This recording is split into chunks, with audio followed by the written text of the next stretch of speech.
happiness is one of the most misunderstood pursuits of our time. In a world obsessed with pleasure, comfort, and validation, people run tirelessly toward what they believe will make them happy. But happiness, in its true and deepest form, is not something that yields itself to direct pursuit. Like sleep or laughter, the more we try to force it, the more it escapes us.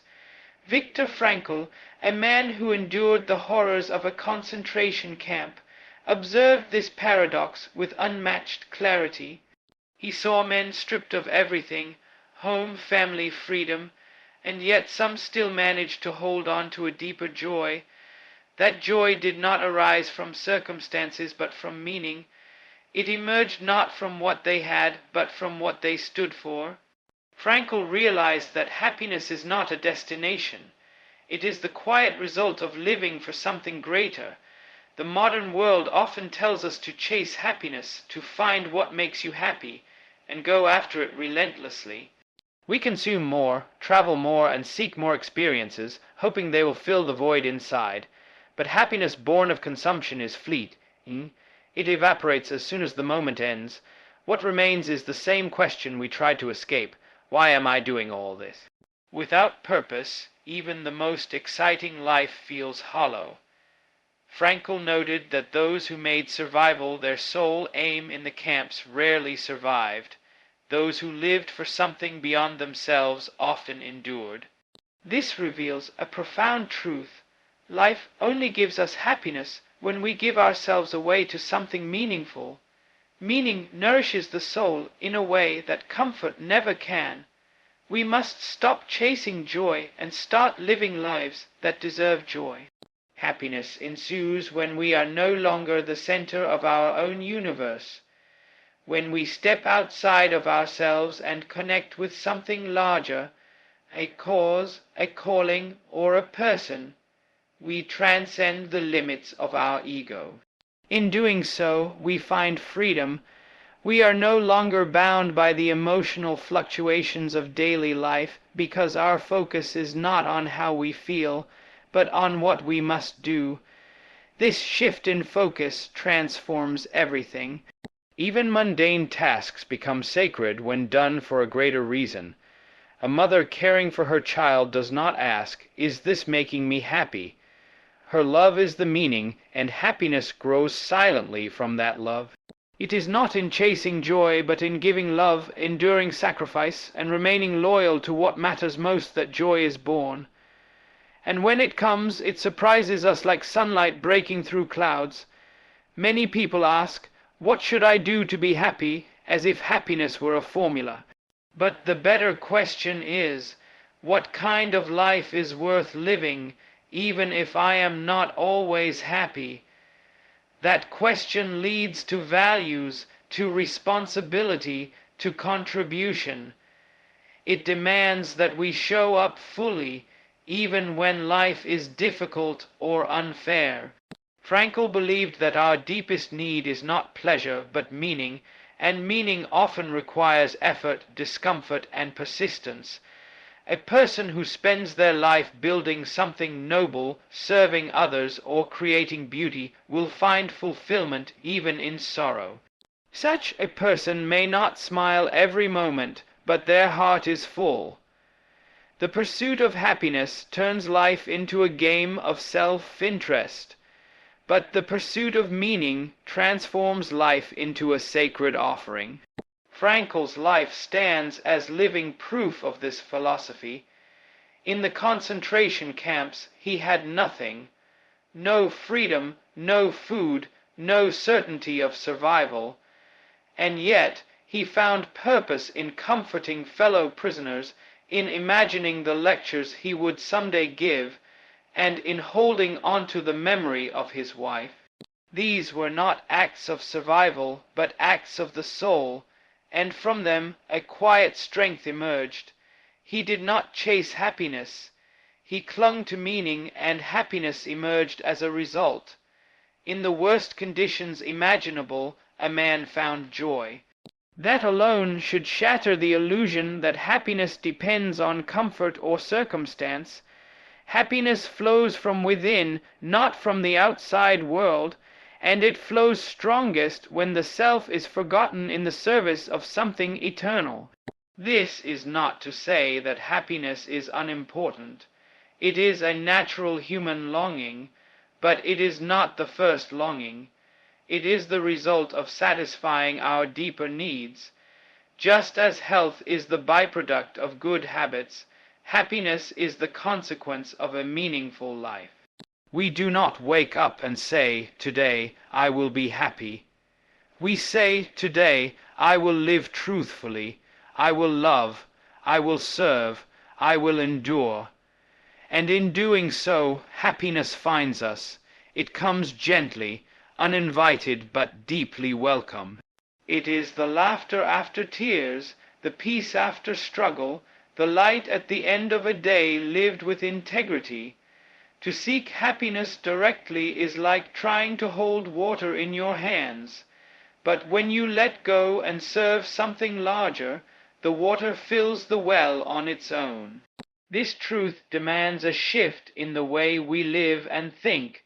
Instead of asking what we can take from life, we must ask what life is asking of us. We must stop looking in mirrors and start looking out windows.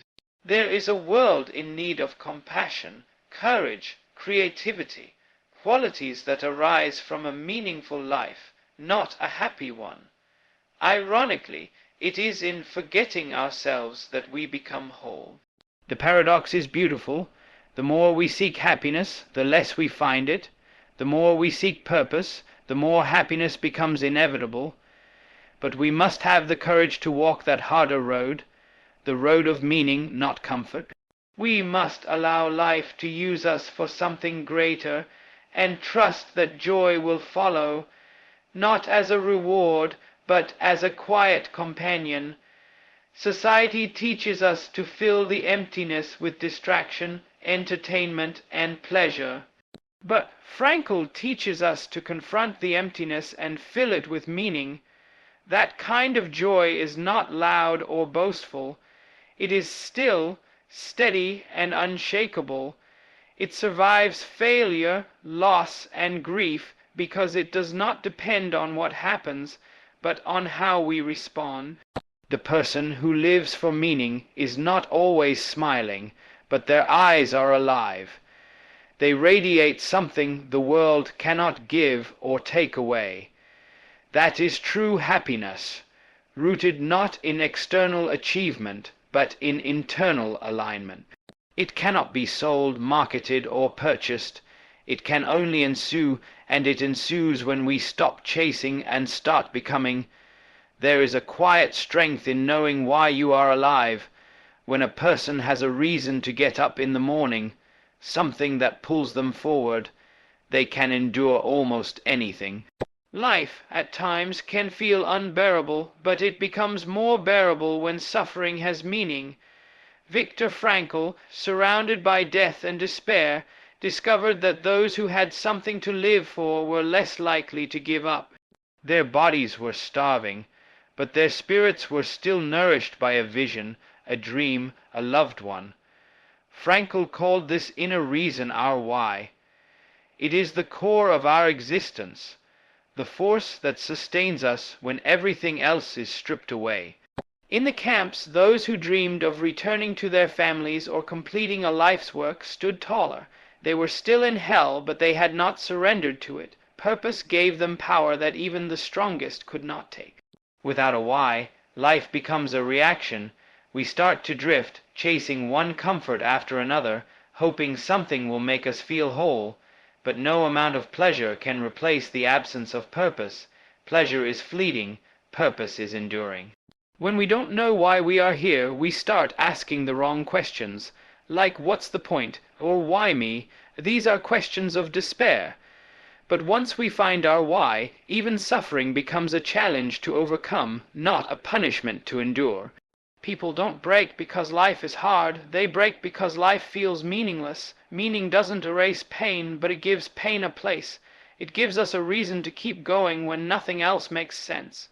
The search for a why is not easy. It demands honesty and self-reflection. It asks us to step away from what is popular or expected and to listen deeply to the voice within. Often this voice is quiet. It whispers through our longings, our heartbreaks, our moments of awe. It tells us what we truly care about, not what we are told to care about. The world will offer many distractions, many false purposes, money, fame, approval. But these do not satisfy the soul. Your why is not given to you. It must be discovered, and it is often revealed not in comfort, but in difficulty. When everything else is taken from us, we find what cannot be taken. Frankl's own why became clear in the midst of suffering. He imagined himself lecturing after the war, using his experience to help others find meaning. That simple mental image gave his life direction in the camp. He was no longer just trying to survive. He was holding on to a future, a mission. His why gave him strength. It became the reason he could say yes to life, even in Auschwitz. This is not philosophy, it is reality. We have all known moments when we felt most alive, usually when we were connected to something larger than ourselves. That is what a why does. It takes the spotlight off our pain and puts it on our purpose. And in doing so, it restores our power. To live with a why is to live with intentionality. You don't waste time on things that don't matter. You don't stay in places that drain your soul. Your steps become deliberate, your choice is clearer. Life is no longer about survival. It becomes about contribution. Even small acts take on great significance when you know they are part of something meaningful. A nurse treating a patient, a teacher inspiring a student, a parent raising a child. All of these become sacred when done with purpose. You do not need to be famous to have a why. You only need to be honest enough to find it and courageous enough to follow it. Your why is not in the spotlight, it is in your heart. There will be days when you forget your why. Days when the weight of life feels too heavy and everything feels dull. That is normal. A purpose-driven life does not mean you are always happy or motivated. It means you are anchored. It means that even when the storm hits, you have something to hold on to. On those days, you must remind yourself of what matters. Look at the people who need you, the work that fuels you, the values that guide you. Your why is not a feeling. It is a choice, and you can return to it again and again, even when you have wandered far. Sometimes your why changes. Life evolves, and with it, so do we. A purpose that once sustained you may no longer fit who you've become. That is not failure, it is growth. The key is to stay connected to what feels meaningful, even if the form it takes must change. Listen to the call within you. It may ask you to take a risk, to start over, to walk away from what is familiar. That is the price of living truthfully. Frankl reminded us that we are not bound by our circumstances. We are free to choose how we respond. And in that response, we shape our lives. Your why is not a prison. It is a compass. Let it guide you, not confine you. Some people spend their whole lives looking for happiness and never find it. But those who spend their lives living with a purpose often find happiness as a quiet companion. The joy of doing something that matters, of living in alignment with your values, is deeper than any thrill. It may not always be loud, but it is lasting. That is the joy Frankl spoke of, the kind that ensues, not the kind we chase. If you want to feel fulfilled, don't ask, "What can I get?" Ask, "What can I give?" Your why is found in service, in love, in creation. It is found in doing something that outlives you. That is where meaning lives, and where true joy is born. Even when all else is taken from us, we can still choose our attitude. That choice is the foundation of our freedom. It is where our why lives, not in control over circumstances, but in the way we respond to them. Frankl saw men give away their last piece of bread, even in the camps. That choice was an act of meaning. It said, I am still human, I still have something to live for. Our why does not need perfect conditions. It only needs a willing heart. Purpose is not reserved for the privileged. It is available to everyone. Even in suffering, we can live with intention, and when we do, we become unstoppable. You are not here by accident. There is something only you can do, someone only you can love, a legacy only you can leave. The world is waiting for you to live on purpose.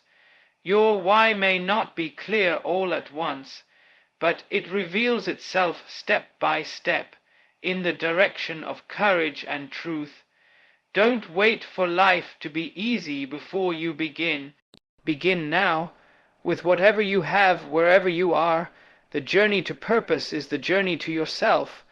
It is not easy, but it is worth it, because once you find your why, you will never be the same. Suffering is a universal language. It speaks to all of us, regardless of age, background, or belief. No one escapes it. It is woven into the fabric of human life. And yet, in a world that rushes to numb pain or run from it, Viktor Frankl offered a radical idea. Suffering can give birth to something beautiful. Not because pain itself is noble, but because our response to pain can reveal our deepest strength. In the darkest moments, we can still choose. That choice to find meaning, to stand with dignity, to love in the face of despair, is what transforms suffering. We are not at the mercy of life's cruelty if we refuse to be broken by it. We may be wounded, but we do not have to be destroyed. From that defiance grows a quiet, enduring joy. Joy that is born from suffering is different. It is not loud, not always visible, but it is real and lasting. It is not dependent on good news or comfortable surroundings. It is forged in fire, tempered by sorrow, and made resilient by purpose.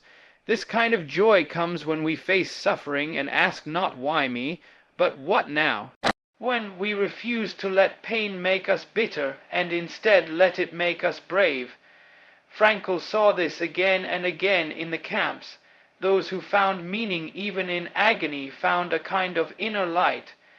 That light did not remove their suffering, but it changed the way they suffered. It gave their pain shape, direction, and ultimately redemption.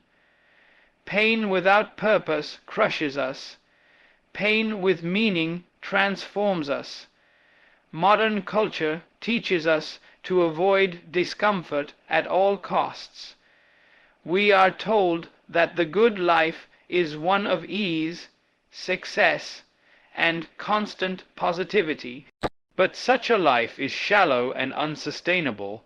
When suffering inevitably arrives, those who have built their identity on pleasure and control are left with nothing to hold on to. Frankl believed that the depth of a person's character is revealed not when things are easy, but when they are hard. What we do in moments of loss, betrayal, illness, and fear shows us who we truly are, and more importantly, it shows us who we can become. Suffering is a mirror, and if we're willing to look into it, we may find truth. Not the kind that flatters us, but the kind that frees us. We do not need to seek suffering. It will come on its own. But when it does, we must not waste it. Within every hardship is an invitation to grow, to deepen, to awaken. It is in struggle that courage is born, and in sorrow that empathy blossoms. The man who has never hurt cannot understand the pain of others. The woman who has never fallen cannot know what it means to rise. Our wounds, if we let them, can become sources of connection and wisdom. Frankl's entire legacy came from his willingness to wrestle with his pain, not run from it. He chose to turn his suffering into service. And in doing so, he changed the lives of millions.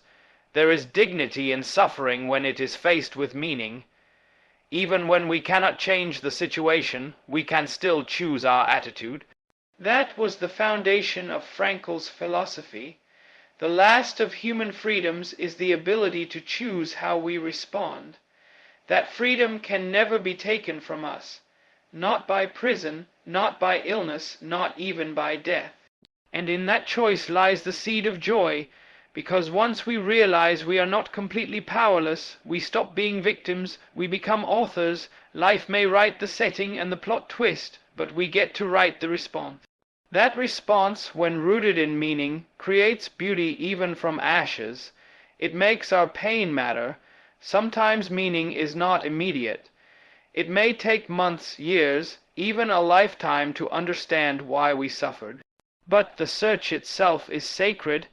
To seek meaning is to remain open, curious, alive.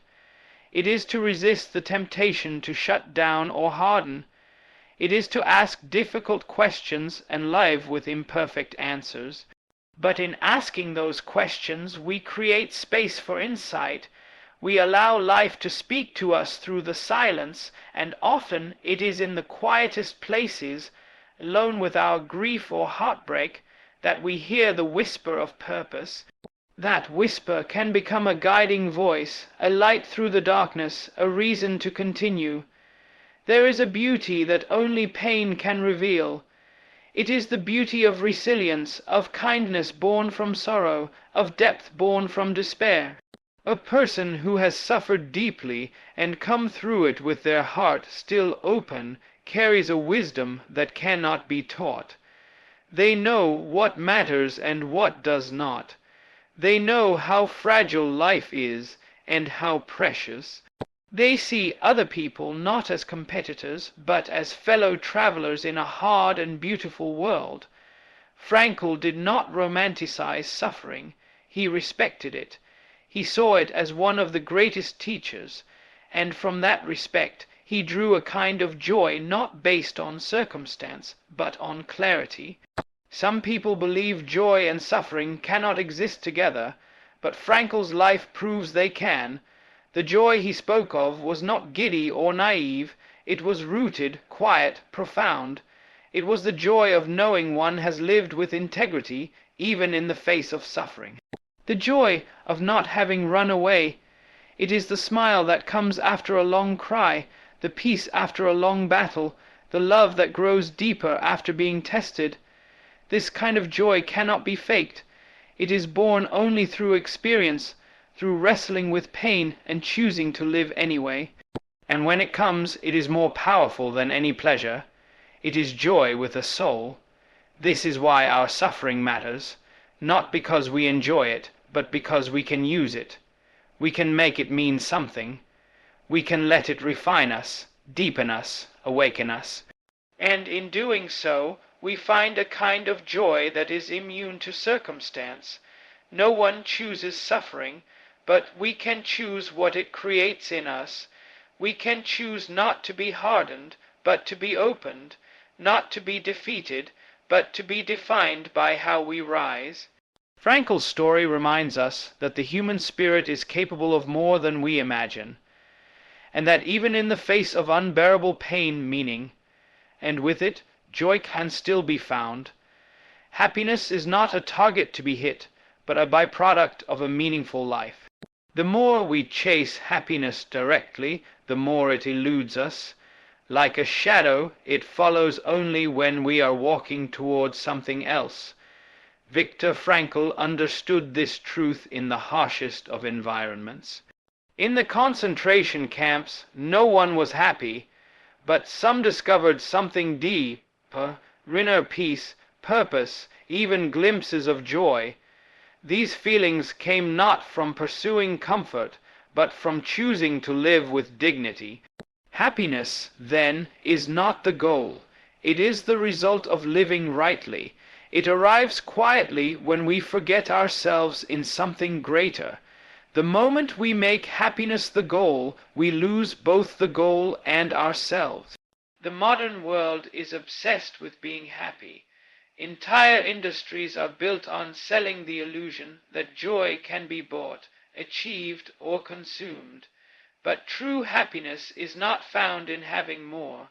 It is found in being more present, more authentic, more connected. Frankl did not speak of happiness in the way advertisements do. He spoke of fulfillment that comes from meaning. Meaning is not always pleasurable. Sometimes it is painful, but it nourishes the soul in a way that shallow happiness never can. When we dedicate ourselves to something larger than ourselves, we begin to feel whole. Happiness then appears not as a destination, but as a silent companion on the road of purpose. Imagine planting a garden. If you only focus on growing beautiful flowers and ignore the soil, sunlight, and water, the flowers will never come. Happiness is like the flowers. It grows only when the conditions are right, and the right conditions are not comfort and ease, but values, purpose, and responsibility.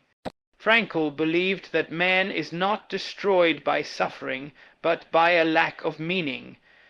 When our lives are grounded in something purposeful, be it love, work, or even noble suffering, we create fertile ground for happiness to grow. But if we obsess over the flowers without tending to the roots, we are left with emptiness. Happiness ensues when life is lived with integrity, not indulgence. It is a result, not a reward. Many people spend their lives asking, "What will make me happy?" But the deeper question is, what makes my life meaningful?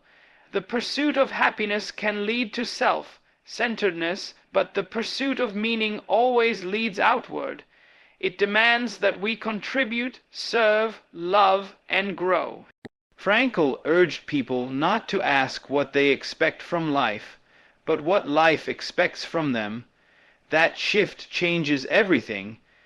It makes life no longer about what we get, but about what we give.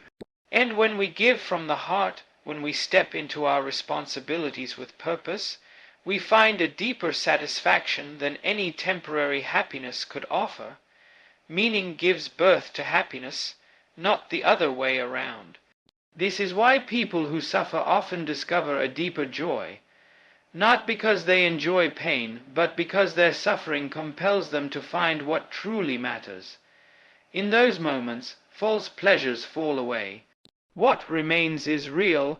A man who loses everything but finds purpose has gained more than he's lost. He becomes free. Frankl wrote that those who have a why can bear almost any how. It is in the fire of adversity that our values are tested, and in that testing our meaning is revealed. Happiness that emerges from this journey is not light and fleeting. It is solid, it is earned, it is the kind of joy that suffering cannot take away. In a world obsessed with instant gratification, patience becomes a radical act. Happiness does not come on demand. It arrives when we least expect it, often in quiet, humble moments. A conversation that touches the soul, a task completed with care, a moment of stillness where we feel aligned with who we are. These are not extraordinary moments, they are deeply human, but to experience them we must stop looking for happiness like a trophy and start living life as a gift. Frankl never promised happiness, he offered meaning. And through meaning, he showed us how to live in such a way that happiness might visit us, unannounced but welcome. It is a mistake to measure happiness by emotional highs. A meaningful life is not always filled with excitement.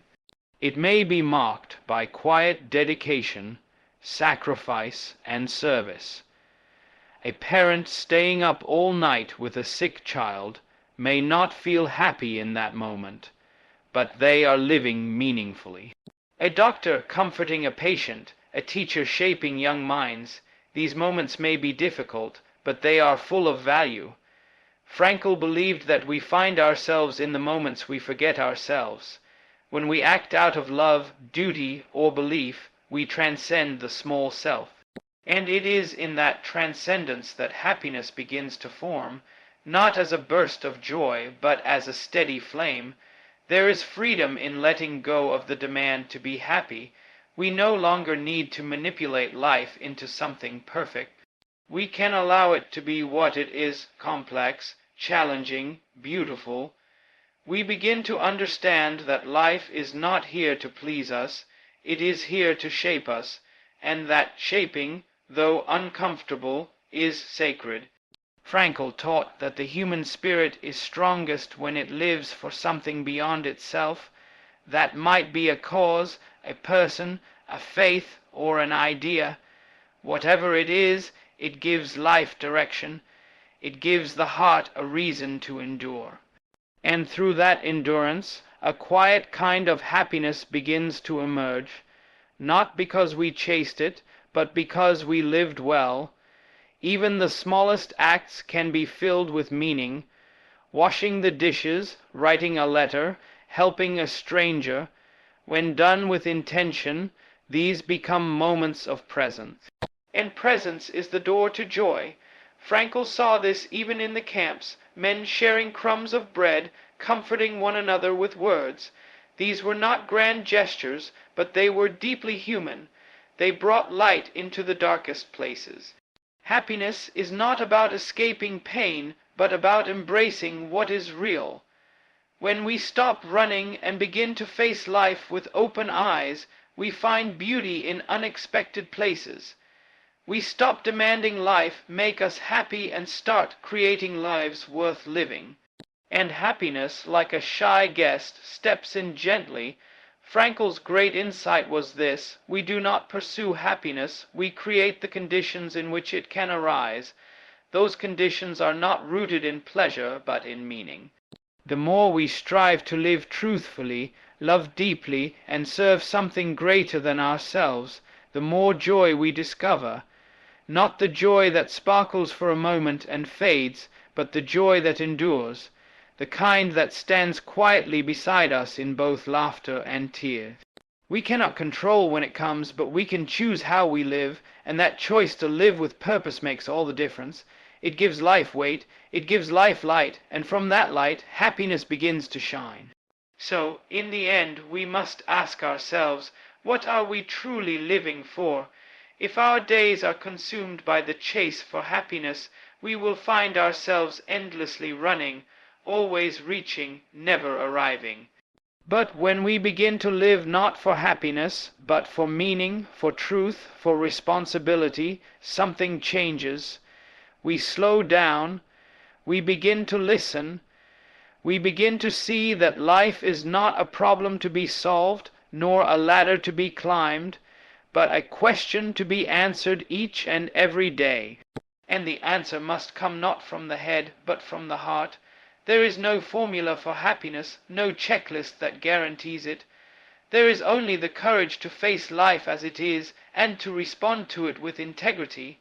There will be suffering, there will be loss, but even then, especially then, we are offered a chance to grow, to love more deeply, to understand more clearly, to give more fully. In those moments we touch the depths of what it means to be human. And from those depths a quiet joy often begins to rise. It is not showy, it is not loud, but it is real. Viktor Frankl once said that life is never made unbearable by circumstances, but only by a lack of meaning and purpose. This is the truth we must carry with us. Life may take many things from us, our possessions, our health, even the people we love, but it cannot take our ability to choose our response. It cannot take our ability to find meaning in what remains. That is our power, that is our freedom, and when we claim that freedom, something beautiful happens. We begin to live with depth, with clarity, with gratitude. So let us stop asking, how can I be happy? And instead ask, what does life ask of me? Let us not pursue happiness as if it were a prize to be won, but live in such a way that it comes to us uninvited, as a result of our love, our effort, our courage. Let us dedicate ourselves to something greater, to our families, our faith, our calling, our truth. In doing so, we may discover that happiness has been walking beside us all along, quietly keeping pace, waiting for us to notice. Life is not meant to be easy, but it is meant to be meaningful, and in meaning we find a happiness that no one can give us and no one can take away. It is the happiness of a life lived with purpose, the joy that follows sacrifice, the peace that arises when we align our lives with something eternal. That is the happiness Frankl spoke of, not the fleeting kind, but the kind that endures. And it does not come when we chase it. It comes when we live as we are meant to live, with love, with truth, and with meaning.